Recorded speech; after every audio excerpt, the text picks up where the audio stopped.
አሜን አሜን አሜን። እግዚአብሔር ይመስገን። እንኳን አብሮ አደረሰን።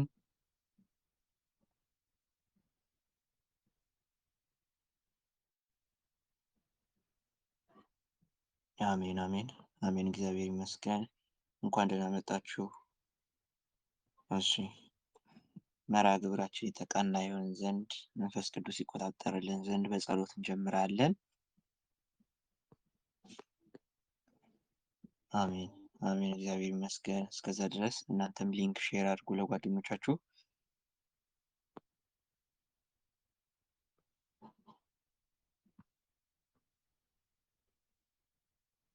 እሺ፣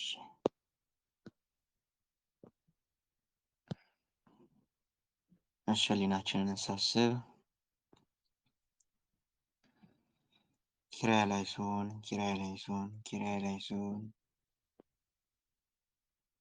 እጅግ ክቡር እጅግ ገናና እውነተኛ ፍርድህ ቀና የሆንክ አምላካችን ልዑል እግዚአብሔር ሆይ በእውነት እናመሰግንሃለን።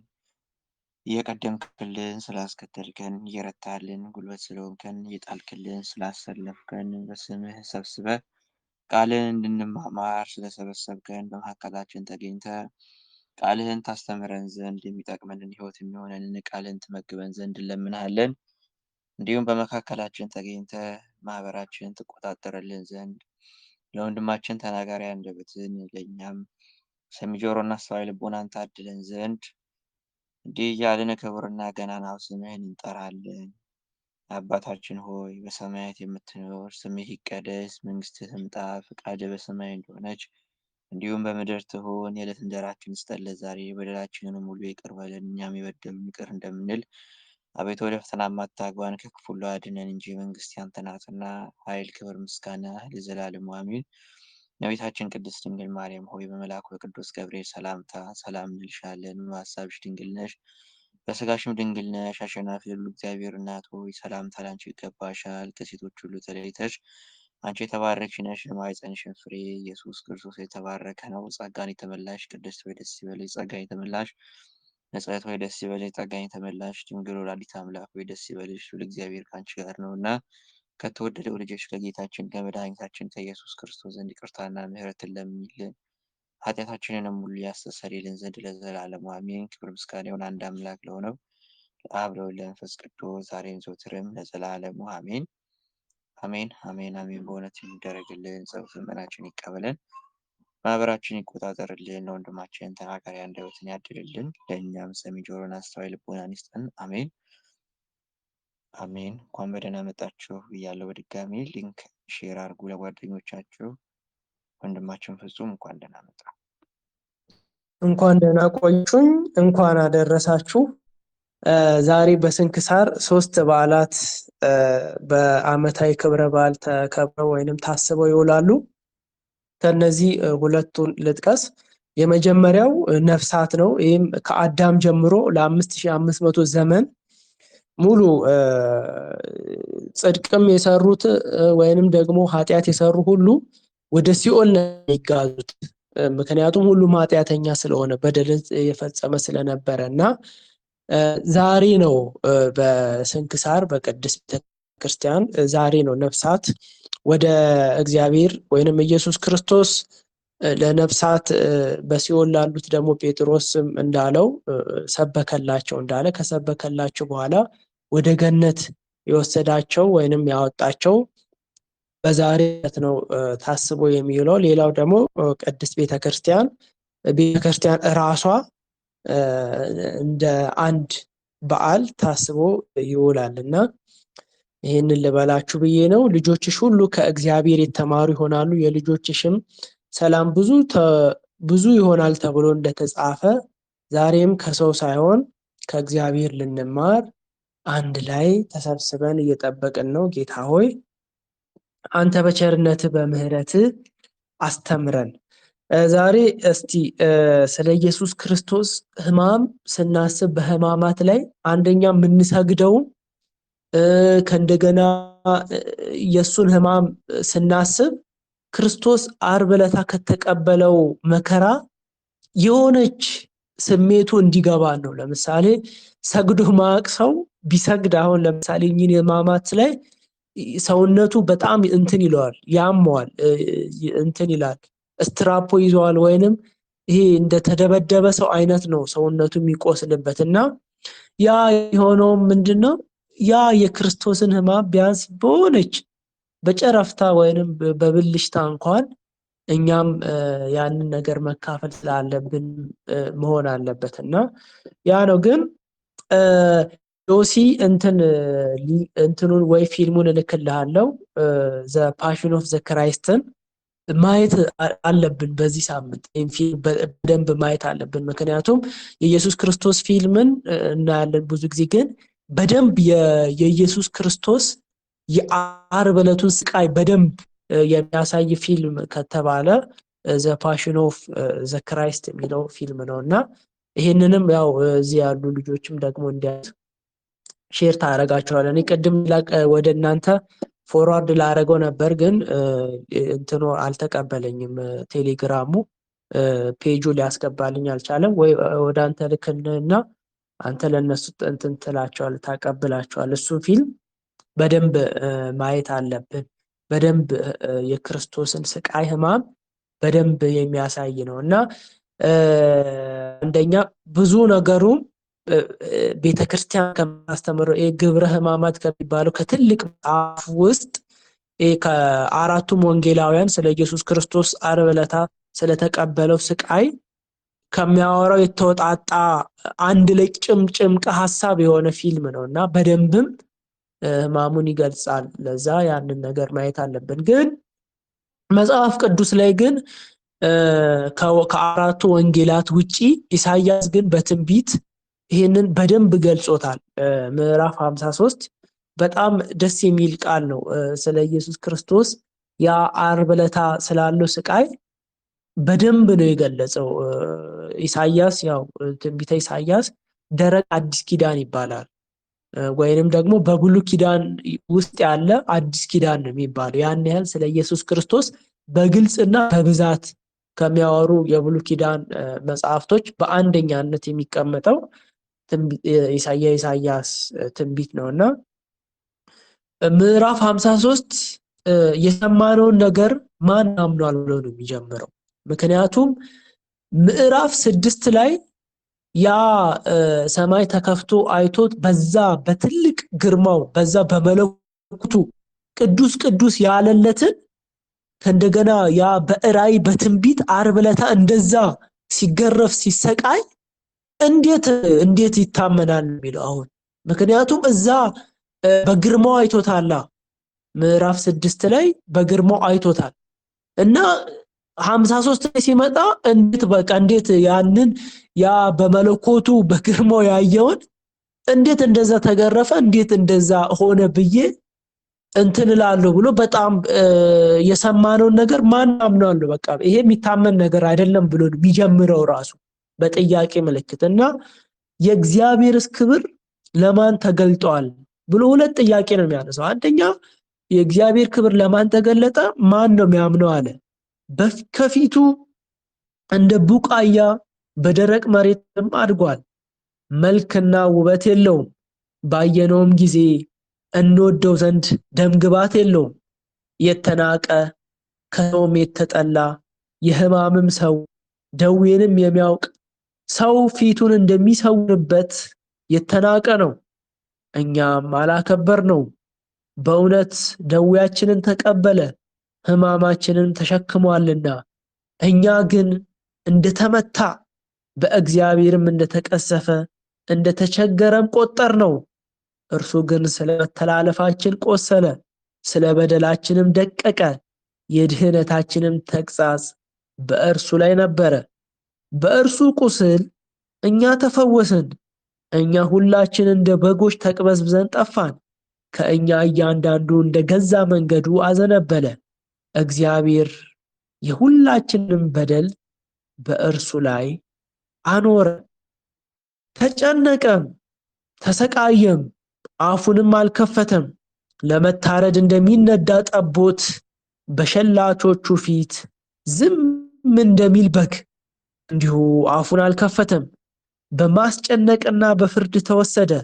ስለ ሕዝቤ ኃጢአት ተመትቶ ከሕያዋን ምድር እንደተወገደ ከትውልዱ ማን አስተዋለ?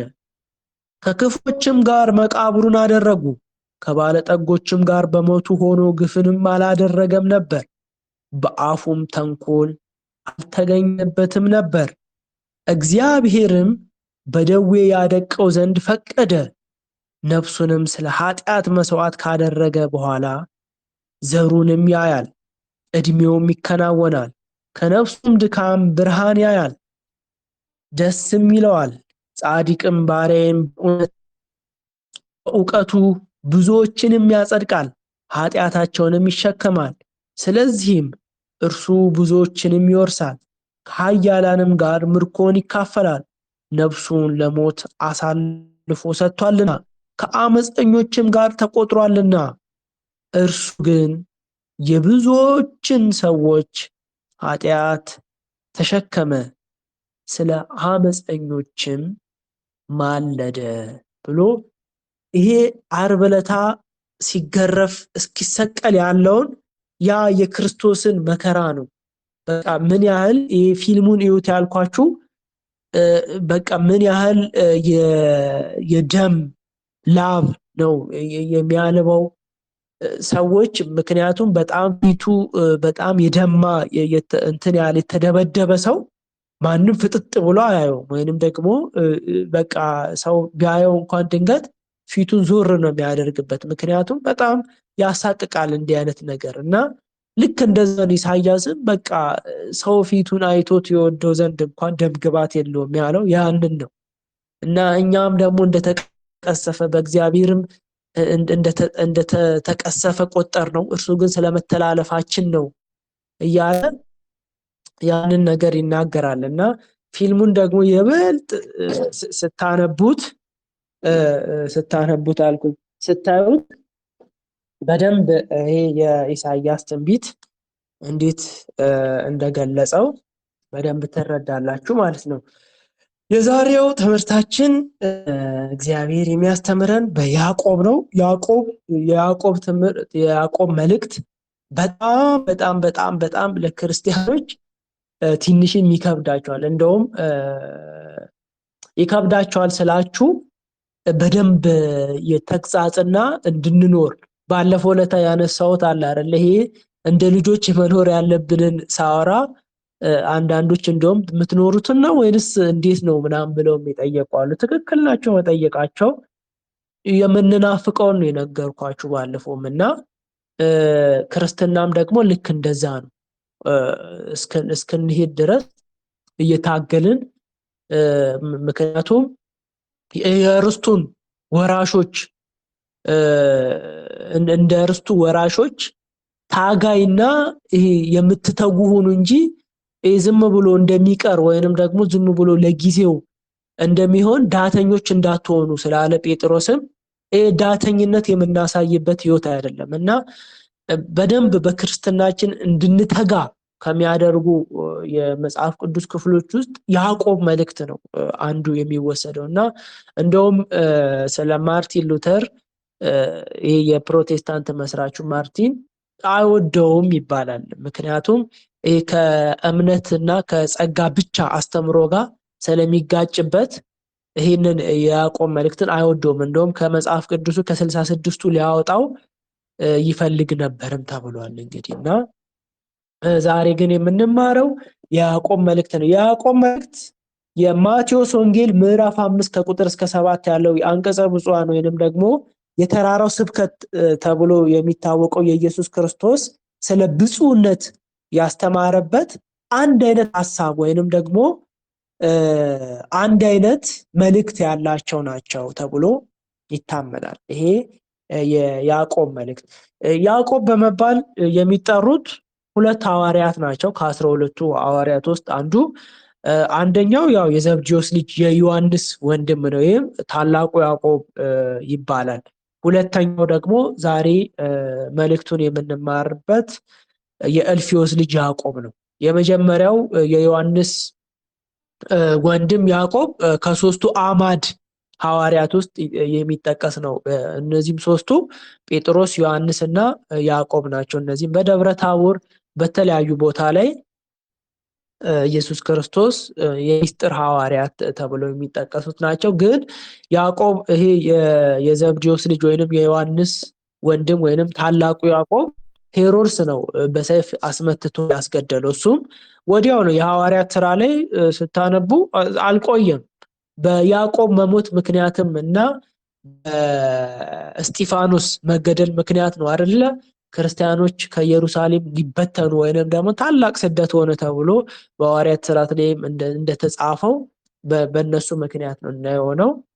ዛሬ የምንመለከተው የእልፊዮስ ልጅ ያዕቆብ ነው እና ያዕቆብ፣ ስምዖን፣ ይሁዳ የተባሉ ወይንም ደግሞ ስማቸው ደግሞ ያልተጠቀሱ እህት ወንድሞች አሉት። ይህም ደግሞ በማቴዎስ ወንጌል ምዕራፍ 13 ቁጥር 55 ላይ የተገለጸ ነው። ይህም ማቴዎስ ሲገልጸው ኢየሱስ ክርስቶስ እንዲህ አላቸው፣ አብርሃም ቀኔን ያይ ዘንድ ለመነ፣ አየም ደስ አለው ሲል በጣም ገረማቸው አይሁዶች። እንዴ የጠራቢው የዮሴፍ ልጅ አይደል እንዴ? ወንድሞቹስ ያዕቆብ፣ ስምዖን፣ ይሁዳ አይደሉ እንዴ? እንዴት ነው አብርሃምን አይቼዋለሁ የሚሉት? አይቼዋለሁ የሚለው ገና የ50 ዓመት እንኳን ያልሞላው ምንድነው የሚቀባጠረው ብለው እዛ ተጠቅሷል። እና ይሄ በቤተክርስቲያን ያዕቆብ ወንድሞቹ የተባሉት ምንድነው? ዮሴፍ ማርያምን የማርያም ጠባቂዋ ነው አይደለ? እሱ ግን አረጋዊ ነበር። ከዛ በፊት መጀመሪያ ትዳር ነበረው። ከትዳሩ ደግሞ እነ ያዕቆብን፣ ስምዖን፣ ይሁዳ ከእንደገና ደግሞ ስማቸው ያልተጠቀሱ እህቶች ወልዷል።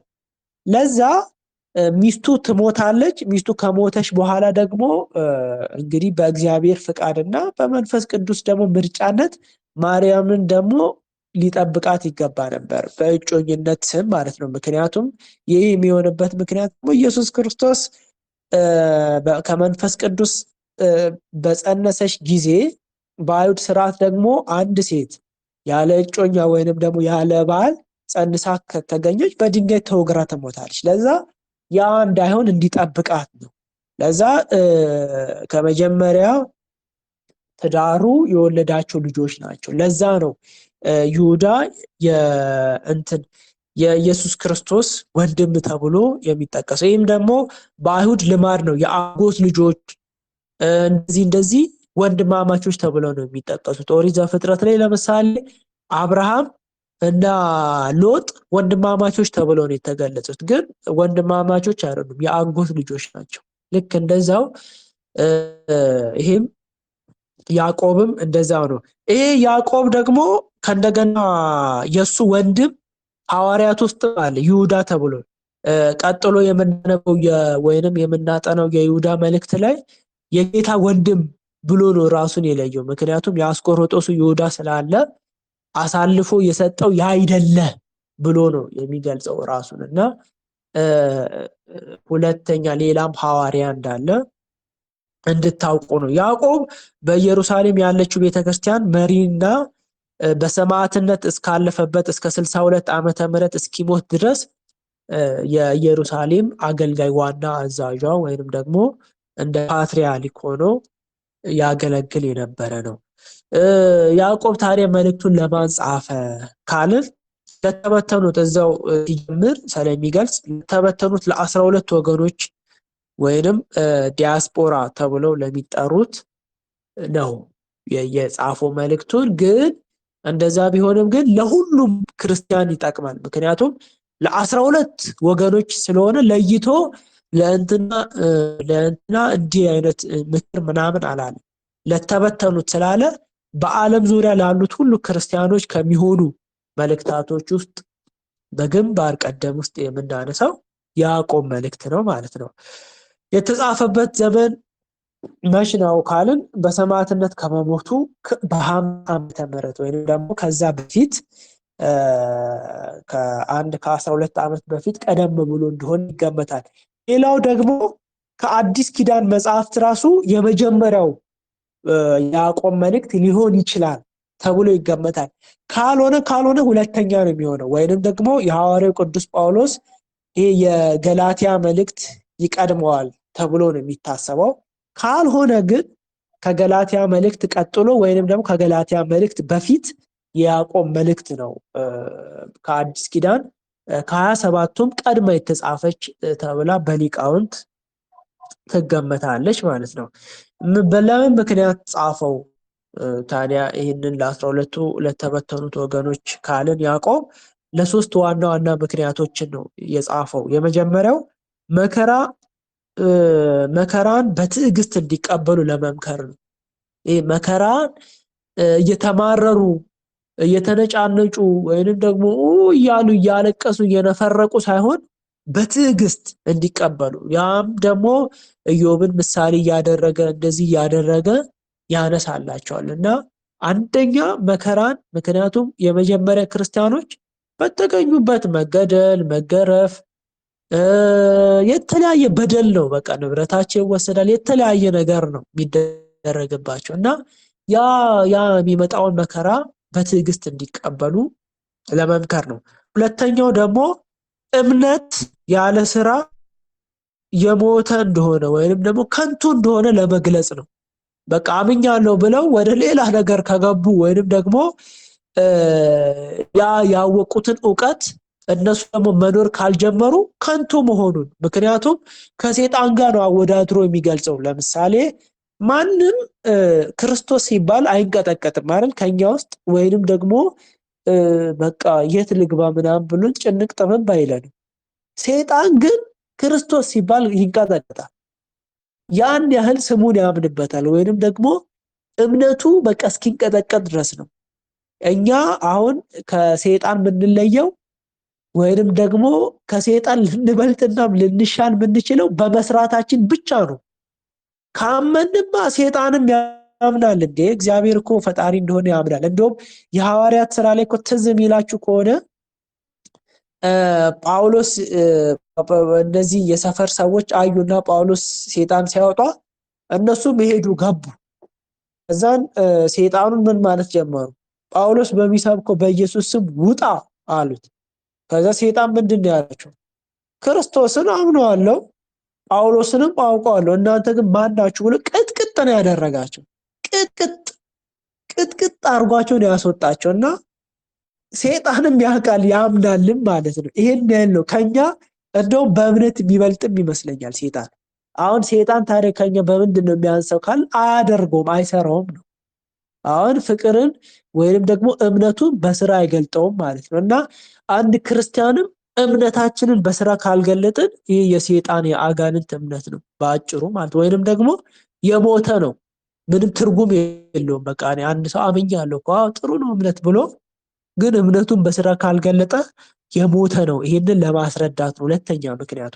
ሶስተኛው ምክንያቱ ደግሞ ይሄ ስነ ምግባር ለክርስቲያኖች ምን ያህል አስፈላጊ እንደሆነ በተለይ ደግሞ አንደበት ላይ ነው አጽንኦት አድርጎ የሚገጽጸው ወይንም ደግሞ የሚያስተምረውና ለእነዚህ ሶስት ዋና ዋና ምክንያቶች መልእክቱን ጽፎልናል ማለት ነው ያዕቆብ። እንግዲህ ልፍ እያልኩኝ ግን በቃ ማለፍም አልቻልኩም። ኦልሞስት እንደማንበብ ልበለው የዛሬውን በቃ ለማለፍም ለመዝለልም ያሳሳል እንዳነበባችሁት የያዕቆብ መልእክትንና ግን በቃ እንግዲህ የጨከንኩባቸውን ብቻ እንማማራለን ማለት ነው። ወንድሞቼ ሆይ የእምነታችሁ መፈተን ትዕግስትን እንዲያደርግላችሁ አውቃችሁ ልዩ ልዩ ፈተና ሲደርስባችሁ እንደ ሙሉ ደስታ ቁጠሩት። ትዕግስት ምንም ይጎላችሁ ሳይኖር ፍጹማንና ሙሉአን ትሆኑ ዘንድ ስራውን ይፈጽም ብሎ አንደኛ እኛ ፈተናን እኮ በጣም የምናለቅስበት የምናማርበት ነው አይደል የምናደርገው። ግን ያዕቆብ የሚለው ግን ምንድን ነው የሚለው? ተደሰቱበት ይላል። ተደሰቱበት። ከዛ ለምን ሲባል ምሉዓን ያደርጋችሁ ምሉዓን ያደርጋቸዋል ይላል። እና እንደውም መጽሐፈ መነኮሳት ላይ ይሄ ችግር ሲመጣ ጸጋን ሊያሰጥ ነው።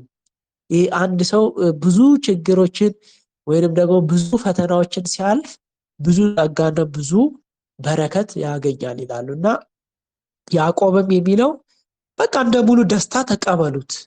በቃ የሆነ ችግር መጣብን። አዎ በቃ ያንን ችግር እኛ ስላለቀስን ወይ የሆነ ነገር ስላዘንን ስለተጨነቅን ስለተጠበብን አንቀይረውም።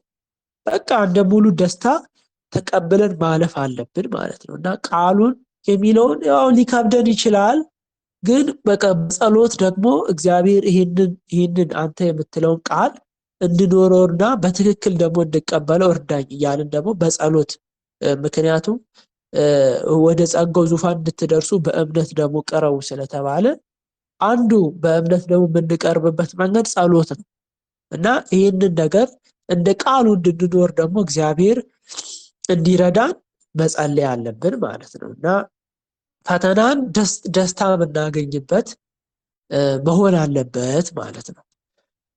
በፈተና የሚጸና ሰው የተባረከ ነው። ከተፈተነም በኋላ ለሚወዱት ተስፋ ስለ እርሱ የሰጣቸውን የሕይወትም አክሊል ይቀበላልና።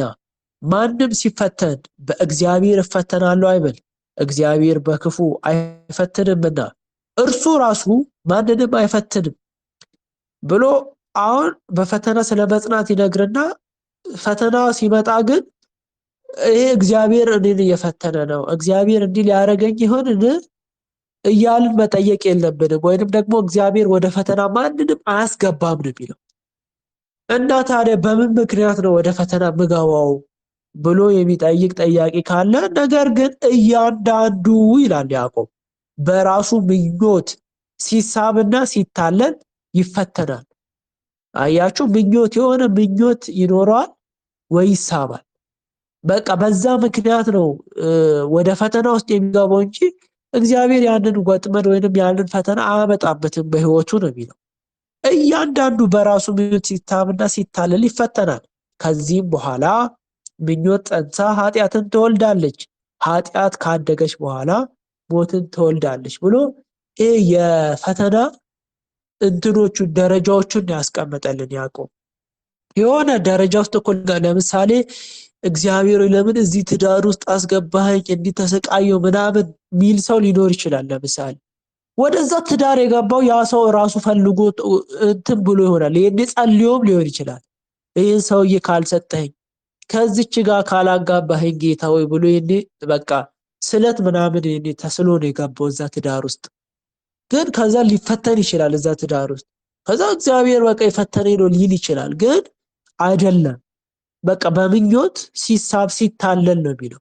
እና እያንዳንዱ የተፈተንባቸውን ነገሮች እስቲ ማን ትክክለኛ ተወቃሽ ብለን ወደኋላ ስናጠነጥን ራሳችን ነው የምንሆነው፣ ወይንም ራሳችን ሆነን ነው የምንገኙ። ምክንያቱም ወደዛ ነገር የሄድነው እኛ ራሳችን ነን። እና ያዕቆብም እያለ ያለው እግዚአብሔር ማንንም አይፈትንም፣ ማንንም። ሁሉም በራሱ ምክንያት ወይንም በራሱ የተሳሳተ የሆነ ነገር ቢሆን ራሱ የዛ ነገር ውስጥ አመቻችቶ ራሱ ለዛ ነገር ተጋልጦ እንጂ እግዚአብሔር ማንንም ልፈትን ብሎ ወደ ፈተና ውስጥ አይከትም ነው የሚለው። እና እንደዛ እንዳንሆን ሁል ጊዜ ራሳችን መጠበቅ አለብን። ለዛም ይመስለኛል ጠቢቡ ሰለሞን እኮ ይሄ እንትን እውቀትና ማስተዋል እነሱ ይጋርዱሃል ይላል።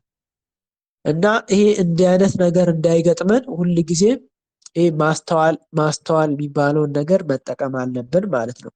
ስለዚህ የተወደዳችሁ ወንድሞች ሆይ ሰው ሁሉ ለመስማት የፈጠነ ለመናገርም የዘገየ ለቁጣም የዘገየ ይሁን፣ የሰው ቁጣው የእግዚአብሔርን ጽድቅ አይሰራምና። ስለዚህ እርኩሰትን ሁሉ የክፋትንም ትርፍ አስወግዳችሁ ነፍሳችሁን ማዳን የሚችለውን በውስጣችሁ የተተከለውን ቃል በየዋህነት ተቀበሉ ይላል። ይሄ ቃሉን በየዋህነት መቀበል ነው ያለብን። ለምሳሌ የዋህ ሰው እንዲህ እኮ ነው ስትሉት አዎ ነው የሚለው እንጂ ግን የሆነ ውስጡ ግን ብልጣብልጥ የሆነ ሰው የሆነ ነገር ልትሸውዱት ስትሉ አትሸውዱትም። እሱ ራሱ መልሶ እናንተን ነው የሚሸውደው። ሞኝ ሰው ግን የዋህ ሰው ግን እኮ እንዲህ ነው ስትሉት አዎ ምን አይደል። ለምሳሌ ስልክ ይዛችሁ ስልኩ እኮ ከፈለገ ሁለት የኔ ስልክ ይወልዳል ካላችሁት በቃ የዋህ ነው ይቀበላል። ልክ ቃሉን ልክ እንደዛ ተቀበሉት ነው የሚለው። ይሄ በቃ ለምሳሌ እስከዛሬ የምናወራውን ቃል በየዋህነት መቀበል አለብን። አዎ በቃ የተኖረ ህይወት ነው እኛም መኖር እንችላለን ብለን በየዋህነት መቀበል አለብን። ለዛ ይመስለኛል ክርስቶስም እኮ እንደ ሕፃናት ካልሆናችሁ ወደ እግዚአብሔር መንግስት አትገቡም ያለው። ሕፃናት ምትሏቸውን ሁሉ ይቀበላሉ አይደለ? የዋህ ናቸው። ልክ እኛም የእግዚአብሔርን ቃል ስንቀበል በየዋህነት ነው። አዎ በቃ የሚኖር ህይወት ነው። አዎ ትክክል ናቸው። ሐዋርያት ኖረውታል፣ እኛም እንኖራለን። እግዚአብሔር ደግሞ እስከ ዓለም ፍጻሜ ከኛ ጋራ ነው። ለእነሱ የሰጠውን ጸጋ ደግሞ ለእኛም ይሰጠናል፣ ለእኔም ይሰጠኛል፣ እኔም መኖር እችላለሁ እያልን በየዋህነት መቀበል አለብን ማለት ነው። ሌላው ደግሞ ሁል ጊዜም በህይወታችን ልናደርገው የሚገባን መምሪያ ነው የሰጠን። 3 መምሪያ ነው አይደል የሰጠን። ለመስማት የፈጠንን መሆን አለብን። ለመስማት ከዛን ለመናገር የዘገየን፣ ሁለተኛው ሶስተኛው ለቁጣም የዘገየን መሆን አለብን። አሁን እኛ ችኩል ነን። ምንም በማያገባን ነው የምንቆጣው፣ እንደገና ምንም በማናውቀው ነው የምንናገረው። ለመስማት ደግሞ ጊዜ የለንም። እንዲህ ሰምተን እናቋርጠዋለን ራሱ ወሬውን ራሱ። እና ይህ 3ቱን መምሪያ ሁል ጊዜ መከተል አለብን። ይሄንን ካደረግን ትክክል ህይወታችን እንድንኖር የሚያግዙን ነገሮች ናቸው። እና ሁል ጊዜም ለመስማት የፈጠንን፣ ለመናገር የዘገየን፣ ለቁጣም ደግሞ የዘገየን መሆናል። ግን ለመናገር የዘገየን ስንባል ግን ለመልካም ነገር ወይም ደግሞ የእግዚአብሔርን ቃል ለሌሎች ለማካፈል እንዲህ ላሉ ለበረከት ነገሮች ግን የዘገየን እንሁን ለማለት አይደለም። ለዓለማዊ ነገር፣ ለመለፍለፍ፣ ለሐሜት፣ ለተንኮል፣ ለስድብ፣ ለእንደዚህ ነገሮች ነው የዘገየን ሲል ማለት ነው። ቃሉን የምታደርጉ ሁኑ እንጂ ራሳችሁን እያሳታችሁ የምትሰሙ ብቻ አትሁኑ። ቃሉን የሚሰማ የማያደርገው ቢሆን የተፈጥሮ ፊቱን በመስታወት የሚያዩን ሰው ይመስላል። ራሱንም አይቶ ይሄዳል፣ ወዲያው እንደምን እንደሆነ ይረሳል። ነገር ግን ነፃ የሚያወጣውን ፍጹምን ሕግ ተመልክቶ የሚጸናበት ስራንም የሚሰራ እንጂ ሰምቶ የሚረሳ ያልሆነውን በስራውም የተባረከ ይሆናል ይላል። አሁን ቃሉን እንሰማለን ግን ካላደረግን ትርጉም የለውም። እንደውም ምንድነው የሚመስለው? በመስታወት ነው። መስታወት ለምሳሌ ጠዋት በመስታወት ፊታችሁን ስታዩ ፀጉራችሁ ተንጨባሮ ከዛ በቃ የተለያየ ነገር ፊታችሁ ላይ በቃ ምናምን ሆኖ አይታችሁት ብላችሁ ብትሄዱ ምንድነው አሁን ማየታችሁ? መስታወቱን ማየታችሁ ምንድነው ጥቅሙ? ፀጉራችሁን የተንጨባረው ፀጉራችሁን ካላስተካከላችሁ ወይንም ደግሞ ፊታችን ላይ ያለው ቆሻሻ ካላነሳን መስታወት ማየታችን ትርጉም የለውም አይደለ? ልክ እንደዛው ነው። ይሄ ቃሉን የምታደርጉ ሁኑ ሲልም እንደዛው ነው። ይሄ ቃሉን ሰምተን በቃ ለምሳሌ ትዕግስተኛ ሁኑ፣ ለመስማት የፈጠናችሁ ሁኑ፣ አትቆጡ፣ ለቁጣም የዘገያችሁ ሁኑ ብሎን ይሄንን ካላደረግነው ልክ እንደ መስታወቱ ነው የምንሆነው። የማያደርገው ቢኖር በቃ በመስታወት ፊቱን አይቶ እንደሚረሳ ይሆናል የተባለው ቃሉን የምናደርግ መሆን አለብን ማለት ነው። ቃሉን ደግሞ የምናደርግ ለመሆን ይሄ እኮ ቃሉ ይከብዳል፣ የሚኖረው ሰው ወይ አለ ወይ ሐዋርያት እንደዚህ ሆነው ማለት አይጠበቅብንም። ቃሉን በየዋህነት ራሱ ተቀበሉ ስላለ በየዋህነት ቃሉን መቀበል አለብን ማለት ነው። እና ይሄ የያዕቆብ መልእክት ለዛ ነው ቅድም ይከብዳል ያልኳችሁ። ማንም አይወደውም ስላችሁ የነበረው ለዛ ነው። እዛው ሰበብ እንኳን እንድትሰጡ የሚፈቅድ ቃል የለውም። የሆነ ነገር ስትሉ እዛው ይዘጋዋል በሌላ ቁልፍ። በሆነ ነገር ሲባል እዛው ይቆልፈዋል። በምሳሌም እያደረገ ነው የሚናገረው። እና ቃሉን የሚለውን በቃ መሆን እንዳለብንና መኖር እንዳለብን የሚያስገድዱ ሐረጎችን እና አረፍተ ነገሮችን ነው ያዕቆብ ያሰፈረው። አንደበቱን ሳይገታ ልቡን እያሳተ እግዚአብሔርን የሚያመልክ የሚመስለው ማንም ቢኖር የእርሱ አምልኮ ከንቱ ነው። ንጹሕ የሆነ ነውርም የሌለበት አምልኮ በእግዚአብሔር አብ ዘንድ ይህ ነው። ወላጆች የሌላቸውን ባልቴቶችንም በመከራቸው መጠየቅ በዓለምም ከሚገኝ እድፍ ሰውነትን መጠበቅ ነው ብሎ ይህ አንደበት ያልገታ ሰው የእሱ አምልኮ ከንቱ ነው። ለምሳሌ የሚሳደብ ሰው ካለ፣ ሐሜተኛ የሆነ ሰው ካለ፣ ከተንኮል ውጪ ከአፉ የማይወጣ ካለ በቃ አትስገድ። ከዛ ሌሊቱን ሙሉ ቆመም በቃ ስትጸልይ አትድከም ነው የሚለው ያዕቆብ። ከንቱ ነው በቃ ከንቱ ነው ከተባለ ከንቱ ነው። አንደበታችንን መክታት አለብን። ይሄ አንደበት ካልተገታ ሰዎች ላይ የምንጮህ የምናንባርቅ የምንሳደብ ሰዎች ካለን ያዕቆብ የሚለው ከንቱ ነው፣ የእሱ አምልኮ ከንቱ ነው እና ከንቱ እንዳይሆን በደንብ አንደበታችንን መክታት አለብን እና ያም የሆነበትን ምክንያት ይገልጸዋል። እሱን እንደርስበታለን። ወንድሞቼ ሆይ እምነት አለኝ የሚል ስራ ግን የሌለው ሰው ቢኖር ምን ይጠቅመዋል? እምነቱስ ሊያድነው ይችላልን? ወንድሞቼ ሆይ ወንድም ወይንም እህት ራቁታቸውን ቢሆኑ የዕለት ምግብ ቢያጡ ከእናንተ አንዱ በደህና ሂዱ፣ እሳትም ሙቁ፣ ጥገቡ ቢላቸው ለሰውነት ግን የማያስፈልጉትን ባትሰጧቸው ምን ይጠቅማቸዋል? እንደዚሁም ስራ የሌለው እምነት ቢኖር በራሱ የሞተ ነው ይላል። ስራና እምነት ከተነጣጠለ እንደሚሞት ወይንም ደግሞ የአጋንንት እምነት ወይንም ደግሞ የሞተ እምነት ነው የሚባለው በአጭሩ። እኔ ክርስቲያን ነኝ ማመኔና ጸጋው ይበቃል ካለ የሚጋጨው ከያዕቆብ መልእክት ጋር እና እንደዚህ የሚል ሰው ካለ አንተን ወይንስ ያዕቆብን ነው ማመን ያለብኝ ብላችሁ መጠየቅም አለባችሁ። ምክንያቱም ያዕቆብ የሚለው አምኖ አንድ ሰው ካልሰራ ምንድን ነው የሚጠብቀው? ምንድን ነው የእሱ ማመን ከሰይጣን እምነት የሚለየው?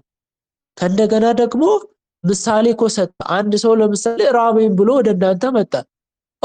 ራበኝ ሂድና እዛች ጋር እሳት ሙቅ ከዛ ሂድ ብትሉት ከሰውየውና የእናንተ ሀሳብ እኮ አይገናኝም። ጭራሽ የተራራቀ እኮ ነው አይደለ?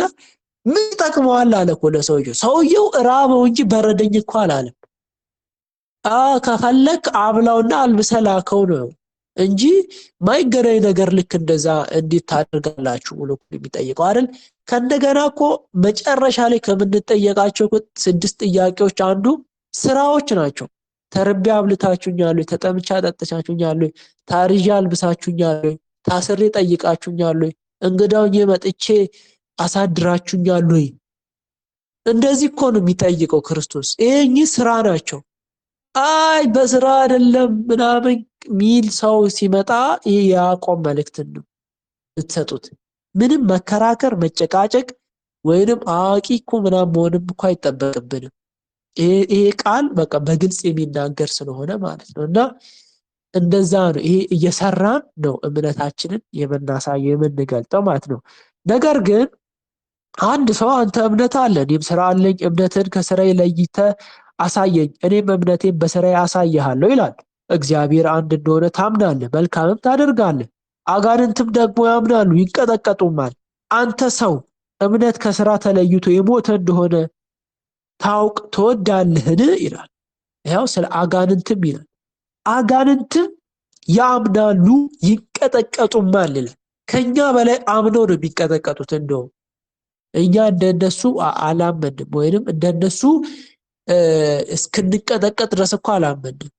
እኛ እነሱን ልንበልጥ የምንችለው አጋንንትን ልንበልጥ የምንችለው ቃሉን ስንኖርና ቃሉ አድርጉ የሚሉንን ስናደርግ ነው። ምክንያቱም አጋንንት አምነውና ተንቀጥቅጠው ብቻ ነው የሚተውት፣ አያደርጉትም። ወይንም ደግሞ ከቃሉ ተቃራኒ ነው የሚያደርጉት ማለት ነው። አባታችን አብርሃም ልጁ ይስሐቅን በመሰዊያ ባቀረበ ጊዜ በስራ የጸደቀ አልነበረምን ብሎ አብርሃምን ነው ምሳሌ የሚያቀርቡ። ይስሐቅን እዛ የ3 ቀን መንገድ እንጨት አሸክሞ የሚወስደው ስራ እኮ ነው። በአብርሃም ልብ ውስጥ ይስሐቅ 3 ቀን ተሰውቶ ነበር ወይንም ደግሞ 3 ቀን ሞቷል። ያ በቃ እስከ መጨረሻው ድረስ እኮ አይፈጽመው እንጂ በልቡ ታዟል እኮ። አብርሃም እኮ በልቡ ይስሐቅን ገሎታል እኮ። እኛ ለምሳሌ መጨረሻ ላይ አብርሃም ተው ይስሐቅ ላይ እጅን አታንሳ የሚለውን ቃሉና ያ በሰሳቢቅ ታስሮ የታየውን ወይንም የተገኘውን በግ ስለምናስብ አብርሃም በቃ ልጁን እንዳላረደው ነው የምናስበው እንጂ በአብርሃም ልብ ውስጥ 3 ቀን ይስሐቅ ተሰውቷል ወይንም ደግሞ 3 ቀን ሞቷል። ልክ እንደዛ ነው እኛም በልባችን ያንን ነገር እንድናደርገው ነው የሚፈለግብንና ለዛ ነው ያዕቆብም እንደ ምሳሌ አልነበረምን ይለው። የጸደቀ በስራ የጸደቀ አልነበረምን ያለው በልቡ ስለገደለው ነው። እምነት ከስራ ጋር አብሮ ያደረገ እንደነበረ በስራ እምነት እንደተፈጸመ ትመለከታለህ። መጽሐፍም አብርሃም በእግዚአብሔር አመነ ጽድቅም ሆኖ ተቆጠረለት ያለው ተፈጸመ፣ የእግዚአብሔርም ወዳጅ ተባለ። ሰው በእምነት ብቻ ሳይሆን በስራ እንዲጸድቅ ታያላችኋል። ሰው በእምነት ብቻ ሳይሆን ሰው በእምነት ብቻ ሳይሆን ሰው በእምነት ብቻ ሳይሆን ብቻ የሚለውን 3 ጊዜ ደገምኩላችሁ። ለምን መሰላችሁ? በእምነት ብቻ ትድናለህ የሚል በፕሮቴስታንት የተለመደ አነጋገር አለ። ግን መጽሐፍ ቅዱስ ላይ በእምነት ብቻ የሚል የለም። ሰው በእምነት ብቻ ሳይሆን ብሎ ያፈርሰዋል። በእምነት ብቻ ሳይሆን በስራ እንዲጸድቅ ታያለ ብሎ ስራ ከእምነት ጋር አንድ ላይ የተያያዘ የተቆራኘ እንጂ በእምነት ብቻ የሚል ምንም መጽሐፍ ቅዱሳዊ ቃል እንደሌለ ያዕቆብም ደግሞ በጣም ለነሱ ደስ የማይል ነገር ለኛ ለእውነተኞች ክርስቲያኖች ደግሞ ቃሉንም መኖር እንፈልጋለን ለምንል ደግሞ በደንብ አጽንኦት ሰጥቶ የሚነገር ነው። ሰው በእምነት ብቻ ሳይሆን በስራም እንዲጸድቅ ታያላችሁ ብሎ ይነግረናል ማለት ነው። እንደዚሁ ጋለሞታይቱ ረሃብ ደግሞ መልእክተኞችን ተቀብላ በሌላ መንገድ በሰደደቻቸው ጊዜ በስራ አልጸደቀችምን? ከነፍስ የተለየ ስጋ የሞተ እንደሆነ እንዲሁ ከስራ የተለየ እምነት የሞተ ነው። አለቅ ረሃብ እዛ ታሪኩን ታውቃላችሁ። ኢያሱ ኢያሪኮን ሊወርሱ ፈለጉ። የእስራኤል ሰዎችን ላኩ። እሷ ታውቃለች። እያንዳንዱ መንግስታት እግዚአብሔር የእስራኤል ህዝቦችን እየረዳ እንዳመጣ አመነች። ስላመነችም ምንድን ነው ያደረገችው? ነፍሷን እኮ ወይንም ደግሞ ህይወቷን አደጋ ላይ ጥላ ነው እነዛን እስራኤላዊን ሰዎች ደብቃ ከሞት አትርፋ በሌላ መንገድ የሰደደችው። ያ ምንድን ነው? እምነቷን በስራዋ ገለጠች። አይ እስራኤሎች በጣም ኃያላን ናችሁ፣ እግዚአብሔርም እየረዳችሁ ነው፣ ግን አሁን ግን ሰዎች ስለመጡብኝ ሂዱ ብላ ብትሰጣቸው እምነቷን በስራ አልገለጠችም ማለት ነው። ያ ነው እኮ እንትኑ ነገር ግልጽ የሆነው ጉዳይ ማለት ነው። እና ረሃብም ወይንም ራኬብ እምነቷን በስራ ገልጣለች ማለት ነው። ልክ እንደዛው ነው እኛም እምነታችንን በስራ መግለጥ አለብን። ከስራ የተለየ እምነት የሞተ ስለሆነ ማለት ነው። ለዛ እንደዛ ይሆናል ማለት ነው። እሺ ከዛ ስለ አንደበት ነው በብዙ ምሳሌ ምዕራፍ 3 ላይ ነው። ይሄ ስለ አንደበት ነው በደንብ አንደበት ምን ያህል ክፉና እንዴት ሁል ጊዜም ትኩረት መስጠት ያለብን ነገር እንደሆነ የሚገልጽልን። እነሆ ፈረሶች ይታዘዙልን ዘንድ ሉጋም በአፋቸው ውስጥ እናገባለን፣ ስጋቸውንም ሁሉ እንመራለን ይላል። አሁን ፈረስን አስቡ ምን ያህል ትልቅ እንደሆነ። ሉጋም ነው አፍ ውስጥ የገባው። ትንሽዬ አንድ ስንዝር የምታክል አፍ ውስጥ ገባ። ግን አራቱንም እግር እያንዳንዱ ሰውነቱን ሙሉ ሰውነቱን ግን እዛች አንድ ስንዝር በምታክል አፍ ውስጥ በገባው ሉጋም ይመራዋል። አያችሁ ምን ያህል አንደበት ምን ያህል በቃ እያንዳንዱ ሰውነታችንን እንደሚቆጣጠር በምሳሌ ነው እንግዲህ የሚነግረን። እነሆ መርከቦች ደግሞ ያን ያህል ታላቅ ቢሆኑ በአውሎ ነፋስም ቢነዱ የመሪ ፍቃድ ወደሚወደው ስፍራ እጅግ ታናሽ በሆነ መቅሰፊያ ይመራዋል። አሁን ትልቅ መርከብን አስቡ ወይንም ጀልባን አስቡ። ትልቅ እኮ ነው በጣም ግን መሪ ነው እጁ ላይ መሪ የመሪ ፍቃድ ወይንም ካፒቴን የሚባሉት ወይንም ደግሞ የሚቀስፉት ሰዎች ወደ ፈለጉ ይወስዱታል አይደል? ጀልባውን ከምስራቅ አፍሪካ ከፈለጉ ወደ አውሮፓ ወደ አሜሪካ የሚወስዱት በዛች እጃቸው ላይ ባለች ትንሽዬ መሪ ናት ያን ትልቅ ግዙፍ መርከብ የሚያንቀሳቅሰው። አሁን ምሳሌውን ተመልከቱ፣ የፈረሱን የጀልባው ከዛን እንዲሁ ይላል አንደበትም ደግሞ ትንሽ ብልት ሆኖ በታላላቅ ነገር ላይ ይመካል። እነሆ ትንሽ እሳት እንዴት ያለ ትልቅ ጫካን ያቃጥላል ይላል። አሁን ምላሳችን ምን ያህል ትንሽ እንደሆነ አስቡ። ለምሳሌ ከእጅ አንጻር፣ ከእግር አንጻር፣ ወይ ከጀርባችን ወይ ከሆዳችን አንጻር ስናየው በጣም ትንሽ ነገር ነው። ግን ምን ያህል በቃ በአንደበቱ ምክንያት እኮ ነው ሰው እንደውም ጸባዩ እሱ ለፍላፊ ነው፣ እሱ እንዲህ ነው፣ እሱ አይ እንዲህ ነው ምናምን የሚባለው። ጸባያችንን እንኳን እኛነታችንን እንኳን የሚገልጸው ወይም ደግሞ ማተር የሚያደርገው አንደበታችን ነው። እና አንደበት ምን ያህል ከባድ ነገር እንደሆነ እንግዲህ ሰኑት። አንደበት እሳት ነው። አንደበት በብልቶቻችን መካከል አመፀኛ ዓለም ሆኗል። ስጋን ሁሉ ያሳድፋልና የፍጥረትንም ሩጫ ያቃጥላል፣ በገሃነምም ያቃጥላል። የአራዊትና የወፎችም ተንቀሳቃሾች በባህርም ያለ ፍጥረትም ወገን ሁሉ በሰው ይገራል፣ ደግሞም ተገርቷል። ነገር ግን አንደበትን ሊገራ ማንም ሰው አይችልም። የሚገድል መርዝ የሞላበት ወላዋይ ክፋት ነው። በእርሱ ጌታ አብን እንባርካለን። በእርሱ እንደ እግዚአብሔር ምሳሌ የተፈጠሩትን ሰዎች እንረግማለን። ከአንድ አፍ በረከትና መርገም ይወጣሉ። ወንድሞቼ ሆይ ይህ እንዲህ ሊሆን አይገባም ይላል። አሁን እግዚአብሔርን እናመልከዋለን፣ እንዘምርለታለን፣ እንጸልይለታለን በአንደበታችን። በዛው በአንደበታችን ደግሞ መልሰን እግዚአብሔር የሞተለት ወይንም ደግሞ እግዚአብሔር አንድያ ልጁ የሰጠለትን ደግሞ እንሰድብበታለን፣ የማይሆን ነገር እናደርጋለን። ለዛውም ደግሞ እሳት ነው እየተባለ አንደበት እሳት ነው። ለምሳሌ እኔ ከእናንተ ውስጥ የሆነ በመካከላችሁ የሆነ ሰው ብመታው፣ ድብና አድርጌ በቦክስ ብመታው ለተወሰነ ጊዜ ያሟል፣ የተወሰነ ጊዜ ሊቀየመኝ ይችላል፣ ከዛን ይረሳዋል። ግን የሆነ መጥፎ ንግግር ብናገረውስ እድሜ ልኩን አይረሳኝም፣ ወይንም ደግሞ እድሜ ልኩን ቂም እንደያዘብኝ ወይንም ደግሞ እድሜ ልኩን ልቦናውን እንዳቆሰልኩ ነው የምኖረው። ለዛ ነው ይሄ አንደበት እሳት ነው ያለው። እና ይሄ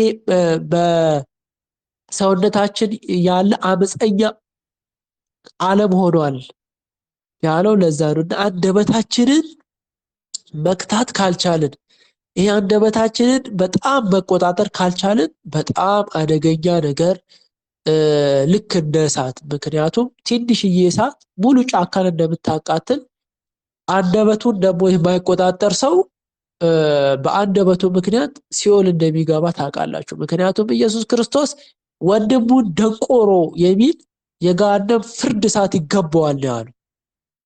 አያችሁ፣ ስድብ በቃ እንደ ምሳሌ ኢየሱስ ክርስቶስ እያንዳንዱ እኛ የምንሳደበውን ስድብ መዘርዘር አቅቶት እኮ አይደለም ደንቆሮ ብቻ በሚል በቃ ማንኛውም ስድብ ሊሆን ይችላል። በዛ ስድብ ምክንያት ብቻ የገሃነመ እሳት ውስጥ ልንገባ እንችላለን። እና አንደበታችንን መቆጣጠር አለብን እና ያ መሆን የለበትም ይላል።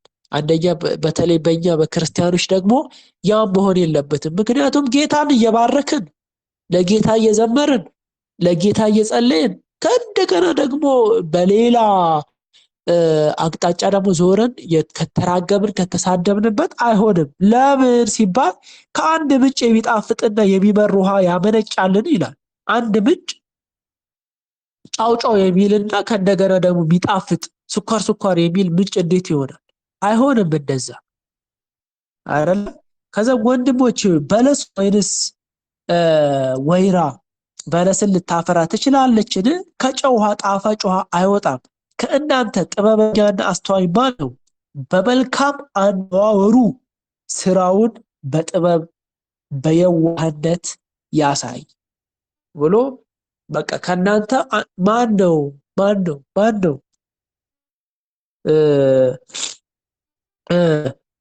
ከእናንተ ውስጥ እንትን ቢለው ይሄ አስተዋይ ሰው የሆነ ጥበበኛ የሆነ አነዋወሩ ወይንም ኑሮን በየዋህነት ያሳያል። አንደኛ ቃሉን በየዋህነት ተቀበሉ አለ። ከእንደገና ስንኖሩ በየዋህነት ኑሩት። ያንን በዛ ያሳይ። ቅናት፣ አድመኝነት ባሉበት ስፍራ በዚያ ሁከትና ክፉ ስራ ሁሉ አሉና ብሎ ይሄ ቅናት ከእንደገና አድመኛነት መሆን የለብንም። ምክንያቱም ይሄ ክፉ ስራዎች ሁሉ ተጠቃሎ ይመጣሉ። ቅናት ክፉ እንደሆነ ታውቃላችሁ። ወንድሙን የገደለው እኮ ቃየል በአቤል ቀንቶበት ነው። ከእንደገና አሁንም የምንገዳደለው ይሄ የቅናት መንፈስ እኮ ነው።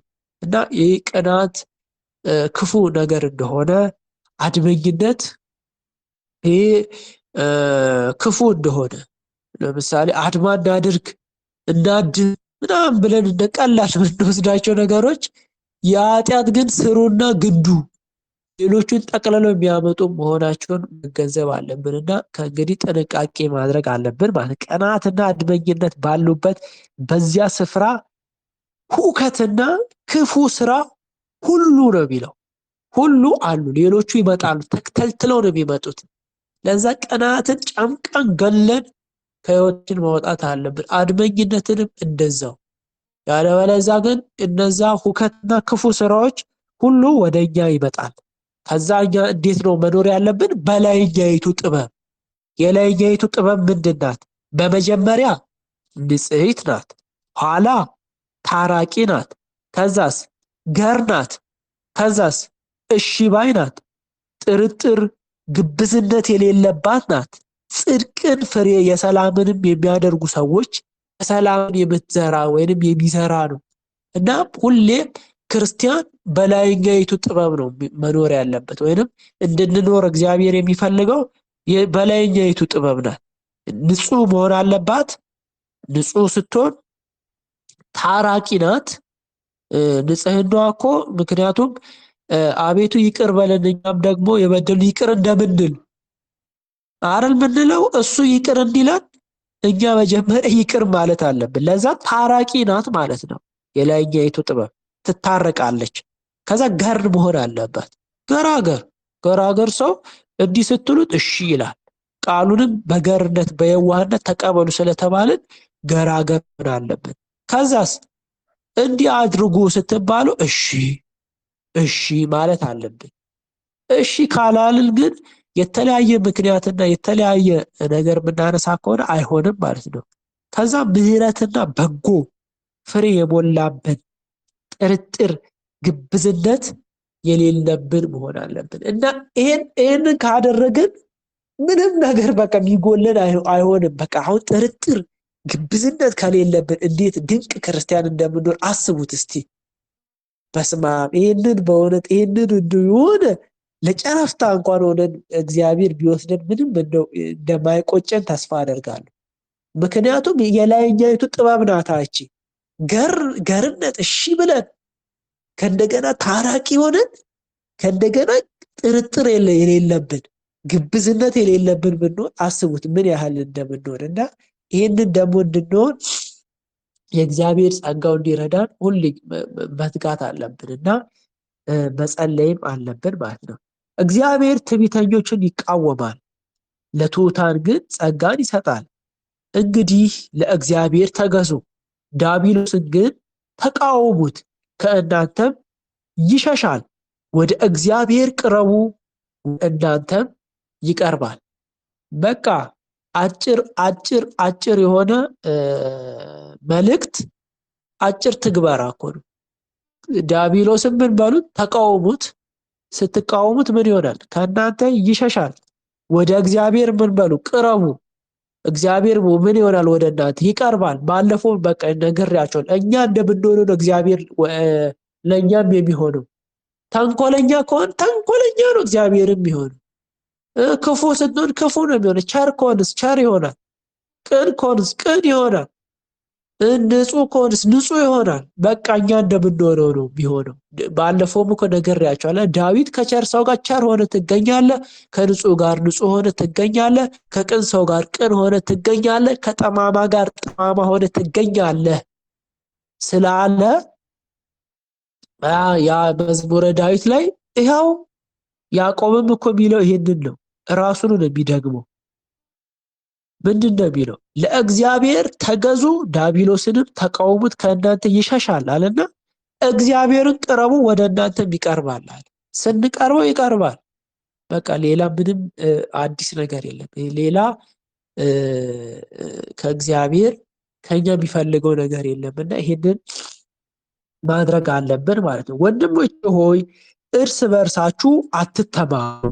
አሁን መተማማት የለብንም። አሁን ኢትዮጵያውያን በጣም በቃ አምተን ሀሜት ምን እንደሆነ ራሱ አናቅም። እኔ ራሱ አላቅም። በጣም ብዙ ጊዜ ዳግሜ እየነገርኩት አልገባ ያለ ውስጤ የአሜት ደረጃው እንኳን አልፌው ጥሼው እጄ አሜት እንኳን መሆኑን ማላቃቸውን አሉ። ለምሳሌ ማቀኝን ሰው ማማት ሀሜት አይመስለኝም። ለምሳሌ አብይን ወይንም ደግሞ እንደ አዳነች አበቤን ለሌላ ሰው ሳማ አሜት አይመስለኝም። እኔ አሜት የሚመስለኝ ማቀውን ሰዎች ሳማ ብቻ ወይ ጓደኞቼን ሳማ ብቻ ነው ይመስለኝ። ግን ያ አይደለም። ለምሳሌ እዛ አውሮፓ ያለ ለምን የዘፋኝ አይሆንም? ጭራሽ ከኔ ህይወት ጋር የተራራቀ ማለት ነው። እሱም ካሞት ሀሜት ነው። በቃ ሌላ ነገር የለም።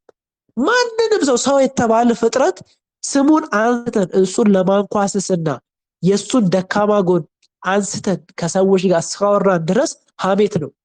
ይህንን በቃ እኔም ለእኔ ራሱ ደስ ማይለኝ ትምህርት ነው። ግን እግዚአብሔር ከዚህ ህይወት እንዲያወጣን ነው የምፈልገው እኔንም ጨምሮና ማንኛውም ሰው ነው ሰው የተባለ ፍጥረት በቃ በእግሩ የሚራመድ እስከሆነ ድረስ ነጭ የሚሆን ጥቁር እንወቀውም አንወቀውም ከኛ ህይወት ጋር የሚገናኝም አይገናኝም። ስለዛ ሰው ክፋትና ወይንም ደግሞ ያን ሰው የሚያንኳስስ ነገር እስካወራን ድረስ ሀሜት ነው። ይህንን በአጽንኦት ያዙት። ማንኛውም ሰው ቢሆን እና መንግስታትም ቢሆን ፖሊሶችም ቢሆኑ ምንም ቢሆን በቃ ማማት የለብንም። በቃ እኔም አሁን አልፈልገውም ይህንን ነገር። ግን በቃ ሳልፈልግ ሁል ጊዜ ራሴን እዛ ሀሜት ውስጥ አገኘዋለሁ እና እናንተም እንደዚህ እንዳታደርጉ ነው። ወይንም ደግሞ አብዛኞቻችሁን ስለማይመስለን ሀሜት ለምሳሌ መንግስትን መስደብ፣ ለመንግስት ክፉ ነገር ማውራት ሀሜት ስለማይመስለን ይሄ ነገር እንትን እንዳይላችሁ እንዳያሳስታችሁ ነው። ወንድሞች እርስ በርሳችሁ አትተማሙ። ወንድሙን የሚያማ በወንድሙም የሚፈርድ ሕግን ያማል፣ በሕግም ይፈርዳል።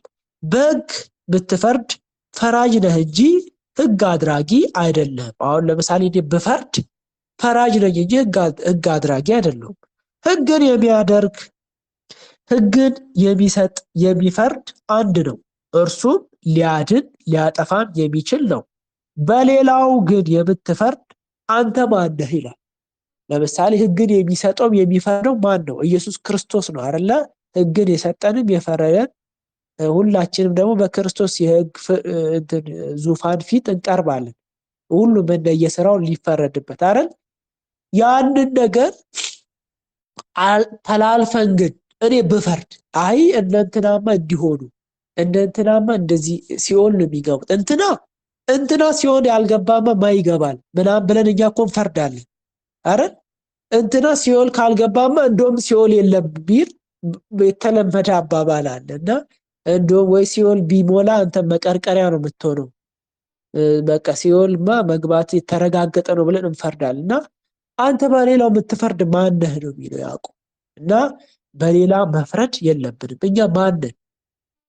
እኛ ኃጢአታችን ስንት ኃጢአታችን ተሸፍኖልን በምህረቱ እኮ ቃሉን እንድንነጋገር የተደረግን እንጂ ቃሉን እንኳን ልንጠራ እኮ የምንደፍር ወይንም ደግሞ ስለሱ እንኳን ልናወራ እኮ የበቃንም እኮ አልነበርን።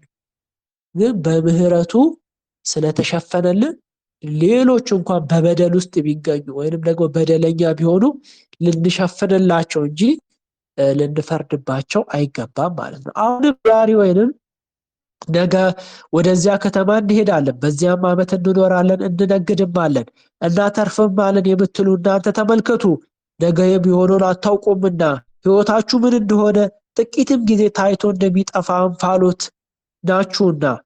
በዚህ ፈንታ ጌታ ቢፈቅድ ብንኖር በዚህ ወይንም ይህም ወይንም ያንን እናደርጋለን ማለት ይገባችኋል። አሁን ግን በትዕቢታችሁ ተመክታችኋል፣ እንዲህ ያሉትንም ትምክህት ሁሉ ክፉ ነው። እንግዲህ በጎ ለማድረግም አውቆ የማይሰራ ኃጢአት ነው ይላል። አሁን ስለ እቅድ ነው። እግዚአብሔር በእያንዳንዱ በህይወታችን የሚኖሩትን ወይንም ደግሞ የምንሰራቸውን ነገሮች እግዚአብሔር ቢፈቅድ ብንኖር ይህንን እናደርጋለን እያልን ማድረግ እንዳለብን ወይንም ደግሞ በእግዚአብሔር ፍቃድ የምናደርገውን ነገር ለእግዚአብሔር ፍቃድ ኃላፊነት መስጠት እንዳለብን ያዕቆብ የሚነግረን። ያለበለዛ ግን እኔ የዛሬ እንዲህ ዓመት እንዲህ አደርጋለሁ ብንል ግን ህይወት እኮ ለአንድ ጊዜ ታይቶ እንደሚጠፋ እንፋሎት ነው። ዛሬ አለው ስትል ነገ ላትኖር ትችላለህ። ለዛ እግዚአብሔር ፈቅድ፣ እግዚአብሔር ካኖረኝ ወይንም ደግሞ ብኖር እያላችሁ አቅዱ ብሎ ህይወታችን የክርስቲያን ህይወቱ በእግዚአብሔር እቅድ ስር መሆን እንዳለበትና የእግዚአብሔርን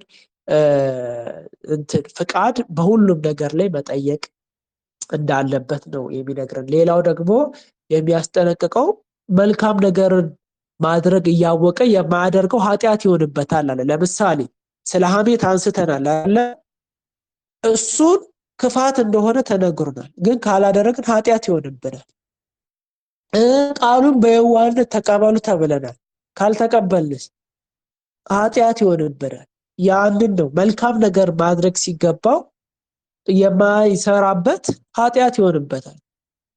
ወይንም ስራ ወይንም ደግሞ እምነታችሁ ያለ ስራ ከንቱ ነው ወይንም የሞተ ነው የተባለ አይ ሌላ ጥቅስ እያሳደድን እየፈላለግን ከስራ የምንሸሽ ካለን ኃጢአት ይሆንብናል ማለት ነው እና እንደዚህ ማድረግ የለብንም። እንግዲህ ወንድሞች ሆይ ጌታ እስኪመጣ ድረስ ታገሱ። እነሆ ገበሬ የፊተኛውንም የኋለኛውንም ዝናብ እስኪቀበል ድረስ እርሱ እየታገሰ የከበረውንም መሬት ፍሬ ይጠብቃል። እናንተም ደግሞ ታገሱ፣ ልባችሁንም አጽኑ፣ የጌታ መምጣት ቀርቧልና። ወንድሞቼ ሆይ እንዳይፈረድባችሁ እርስ በእርሳችሁ አታጉረምርሙ፣ እነሆ ፈራጅ በፊት ቆሟልና ብሎ ይሄ የትዕግስታችን እንዴት ነው መሆን ያለበት? ገበሬ ነው። ለምሳሌ ገበሬ ስንዴዋን መሬት ውስጥ ከጣላት በኋላ ዝናብ እስኪዘንብ ፀሐይ እስኪወጣ 3 ወር 4 ወር እስክትበቅል ፍሬ እስክታፈራ ይታገሳታል አይደለ? እንጂ ገበሬው ልክ ስንዴዋን መሬት ውስጥ የቀበረ ቀን አይ ይሄ ስንዴ ከሰረ ጉዶንኩኝ እያለ እኮ አያለቃቅስም፣ ወይንም ደግሞ ለሚመጡ ሰዎች አይነግርም። በእምነት እንደሚበቅል ይጠብቋል። ዝናብ ሲዘንብ ፀሐይ ሲወጣ ያ የጣለው ስንዴ እንደሚበቅል በእምነት ይጠብቃል። ልክ እንደዛው ነው ክርስቲያንም ይሄ ዛሬ የምናደርጋቸው መንፈሳዊ ነገሮች በእምነት በጌታ ፊት ፍሬ አፍርተው 30 60 100 ያማረ ፍሬ እንደሚሆኑ መጠበቅ አለብን። ልክ እንደ ገበሬው የጌታ መምጣት ቀርቧል ያለው ለዛ ነው። ልክ እንደዛ ገበሬው ያ የቀበራት ስንዴ ስላላያት ወይንም ደግሞ እንዴት እየበቀለች እንደሆነ ስላልተመለከተ አትበቅልም ብሎ እንደማይጠራጠረው ሁሉ አንድ ክርስቲያንም ወይንም ደግሞ እኛ ለምሳሌ ዛሬ እንዲህ ተሰብስበን መማራችን፣ መጸለያችን፣ መስገዳችን ዝም ብሎ ከንቱ እንደሚሆን ማሰብ የለብንም። ሌላው ደግሞ እግዚአብሔር ለእግዚአብሔር ለስሙ ያደረጋችሁትንና ያሳያችሁትን ፍቅር ይረሳ ዘንድ አመፀኛ አይደለም ተብሏል። እንደኛ ክፉ ስላልሆነ ይሄ የምናደርጋት ለስሙ የምንሰጠው ፍቅርና ትጋት ከንቱ አይሆንም እና ይሄንንም ማሰብ አለብንና ሁልጊዜም ይሄንን ለማድረግ መትጋት አለብን። ከሁሉ በፊት ወንድሞች ሆይ በሰማይም ቢሆን በምድርም ቢሆን በሌላ መሐላም ቢሆን በምንም አትማሉ። ነገር ግን ከፍርድ በታች እንዳትወድቁ ነገራችሁን አሁን ቢሆን አሁን ይሁን፣ አይደለምም ቢሆን አይደለምም ቢሆን በምንም አትማሉ። በቃ አሁን ብዙ ሰው መሐላን እንደ አፉ ላይ በቃ የማይጠፋ ነገር ነው። በመላእክትም ቢሆን በምንም አትማሉ፣ በሰማይም በምድርም። ይሄ ኢየሱስ ክርስቶስም አስተምሯል።